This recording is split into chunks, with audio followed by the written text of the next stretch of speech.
चो तो अल्लाह कुरान में हिदायत रखी है। चो सभई चो डाढिया चो तो कुरान में अल्लाह हिदायत रखी। को दिल सा वास्तो तो रखे इन कुरान में अल्लाह अजीब अजीब असर रखा हन, पर को दिल सा कुरान के पढ़े, को दिल सा कुरान के बुधे। अल्लाह जानी दो जिन कुरान दिल सा पढ़ो है, दिल सा बुधो। हजरत बायजीद बस्तामी रहमतुल्लाह अलैह कुरान जो कारिया, कुरान जो हाफिजा, चौकत बीठो तो कुरान पढ़े। यहूदी बीठान, नसारा बीठान, काफर बीठान, अञा कुरान पढ़ंदो वञे तो कुरान बंद कंदो वञे तो यहूदी नसारा काफर उते जो उते कलमो पढ़ी मुसलमान थींदा वञनि था। छो त अल्लाह कुरान में असर रखियो आहे। किताब लिखन था इहा कुरान वारे जी गाल ॾाढी मशहूर थी वई त हिकिड़ो कुरान वारो आहे, एॾो कुरान में असर अथसि, जिथे जो पढ़े थो त यहूदी नसारा काफर कलमो पढ़ी मुसलमान था थियनि। यहूदी ने पाण में मीटिंग कई, ॾिसो इन्हीअ खे न तनी खे का सूरत कयो, का न का सोचो न त असांजा सारा यहूदी मुसलमान थी वेंदा। हाणे पाण में मीटिंग कयो, 4000 नौजवान तैयार कयूं, हथन में तलवारूं ॾिनो त वञो इन्ही कुरान वारे खे ॻोल्हियो, ॻोल्हे करे उन्ही खे गिरफ़्तार कयो, उन खां वाइदो वठो अॼु खां बाद में रब जो कुरान न पढ़ंदे। जे चवे मां न पढ़ंदुमि पोइ उन्ही खे छॾे ॾिजो, छो त असांखे यकीन आहे जंहिं ज़बान सां कुरान पढ़बो आहे उन्ही ज़बान सां कूड़ न ॻाल्हाइबो आहे। पर जे इनकार करेव त ये तलवारूं थव ज़रा ज़रा कजोसि, न हूंदो न कुरान पढ़ंदो न असांजा यहूदी मुसलमान थी।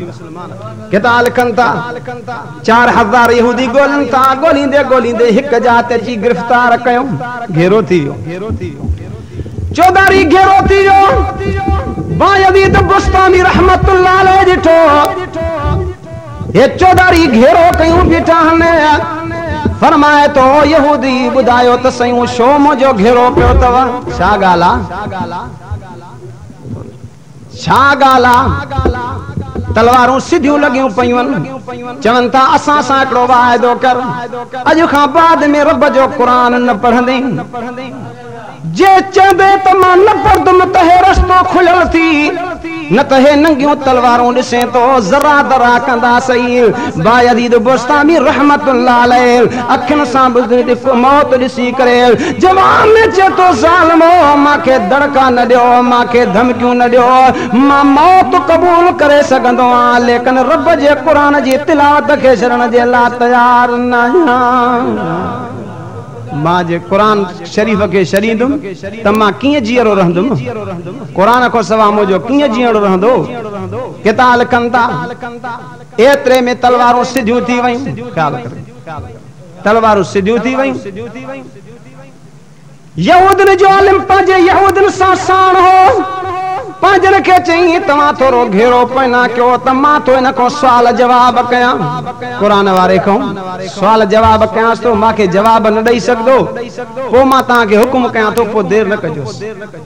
हाणे यहूदन जो आलिम उन्ही कुरान वारे जे साम्हूं आयो आहे। कुरान वारा ॻाल्हि ॿुध, हे 4000 नंगियूं तलवारूं ॾिसे थो, चई हा, चई हाणे 4000 जे साम्हूं मां तोखां हिकु सुवाल न, 2 सुवाल न, 14 सुवाल कयां तो मूंखे जे सही जवाब ॾींदो आं त तुंहिंजो रस्तो खुलियल थी, न त तोखे हिन मैदान ते शहीद थियणो पवंदो, न त तोखे कुरान छॾणो पवंदो।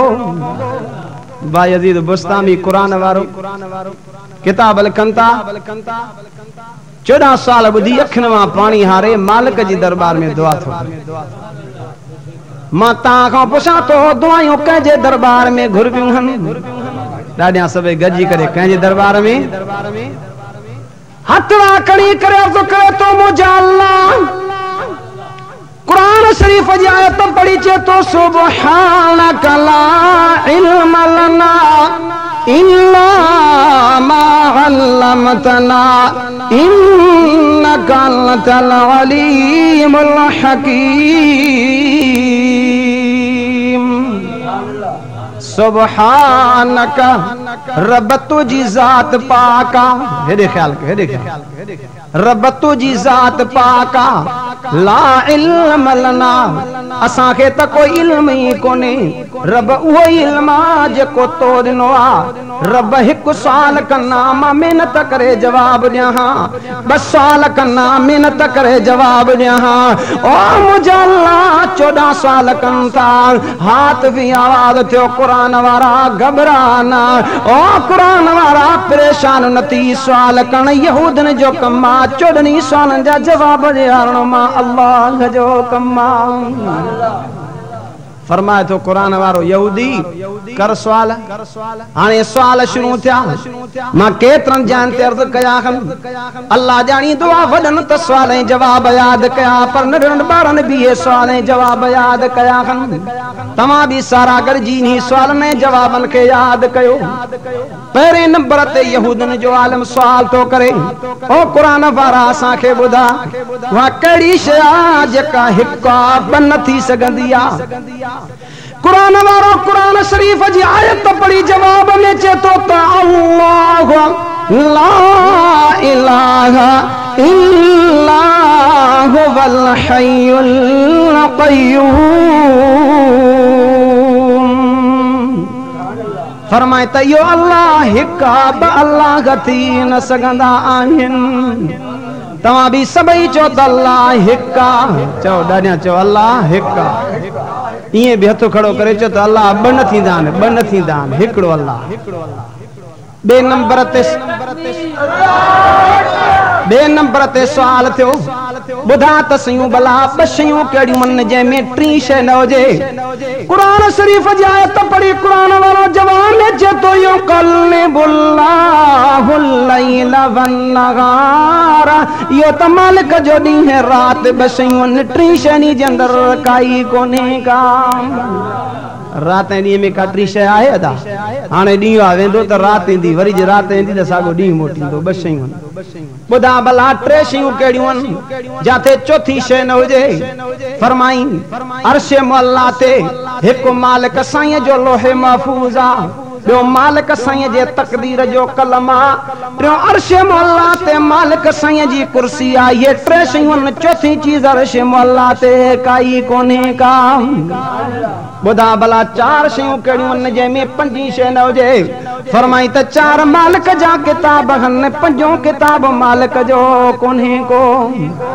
सहीफ़ा आहिनि पर 5 किताब न बुधा भला 5 शयूं कहिड़ियूं जंहिंमें 6 शइ न हुजे फरमाई त ये हज़रत सालेह अलैहिस्सलाम जूं 5 क़ौम हूं उन्हीअ में 6 क़ौम या 7 क़ौम उन्हीअ जे क़ौम जे अंदर कोन हुई बुधा भला 6 शयूं कहिड़ियूं आहिनि जंहिंमें 7 शइ न हुजे फरमाए जॾहिं मालिक रूह ज़मीन खे पैदा कयो हो त फी सित्तत अय्याम रब 6 ॾींहंनि में पैदा कयो हो रब खे 7 ॾींहंनि में कोन लॻो हो बुधा भला 7 शयूं कहिड़ियूं आहिनि जंहिंमें 8 शइ न हुजे कुरान शरीफ जी आयत पढ़ी चेतो वल्लज़ी ख़लक़ सबअ समावातिन तिबाक़ा ये मालिक जा 7 आसमान 8 आसमान मालिक जो कोन्हे को बुधा भला 8 शयूं कहिड़ियूं आहिनि जंहिंमें 9 शइ न हुजे फरमाए त जन्नत खे 8 दरवाज़ा आहिनि जन्नत में 9 दरवाज़ो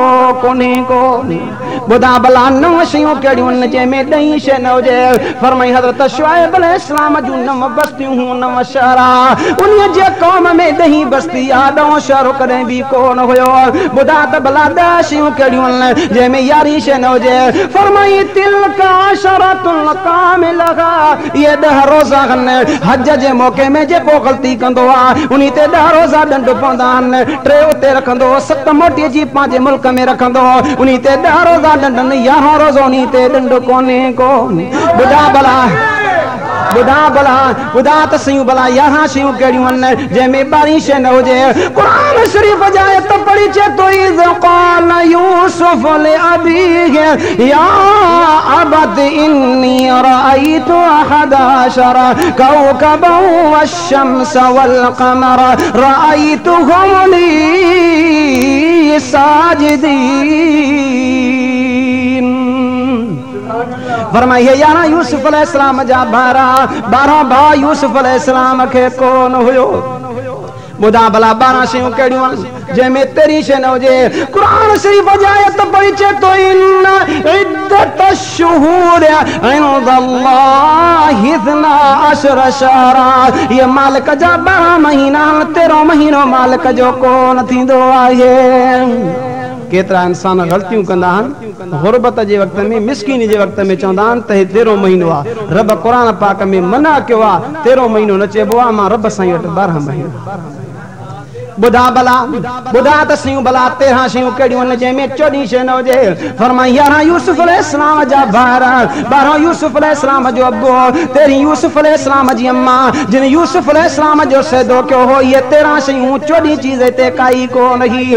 बुधा भला 14 शयूं कहिड़ियूं आहिनि। फरमाई 7 मालिक जा आसमान हल, 7 मालिक जूं ज़मीन हल। सारा यहूदी हैरान थिया। वञ क़ुरान वारा तुंहिंजो रस्तो खुलियल आहे, तो 14 सुवालनि जा सही जवाब ॾिना किताब लिखनि था। क़ुरान वारो अॻिते हलियो आहे, यहूदियुनि जो आलिम सॾु कंदो आहे, हेॾे मोटी आयो चए थो हाणे ॻाल्हि ॿुध, 15 हिकिड़ो सुवाल कयां थो पर ॾाढो ड्रिघो सुवाल थी, जे उन्ही जो जवाब ॾींदे त मां ज़िम्मो खणा थो।